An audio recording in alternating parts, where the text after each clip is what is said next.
Praise the lord. ఈరోజు ఏర్పాటు చేయబడిన దేవుని వాక్యము, దుష్ట సాంగత్యము మంచి నడవడిని చెరుపును. ఆమెన్. కొరింథీయులకు రాసిన మొదటి పత్రిక 15వ అధ్యాయము 33వ వచనం. మన దైనందిన జీవితంలో మనతో ఉండే స్నేహితులు ఎలాంటి వారో గమనించుకోవాలి. దేవుని మార్గంలో మనము ముందుకు సాగాలంటే ఆత్మీయంగా ప్రోత్సహించే వారితోనే సహవాసము చేయాలి. చెడు సాంగత్యం వలన మనలోని మంచి అలవాట్లు, విశ్వాసము, క్రమశిక్షణ మెల్లమెల్లగా నశించిపోతాయి.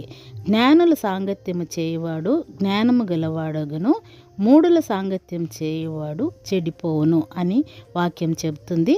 అందుకే మన ప్రవర్తన, విశ్వాసాన్ని మరియు దేవుని పట్ల ఉన్న ప్రేమను కాపాడుకుందాము.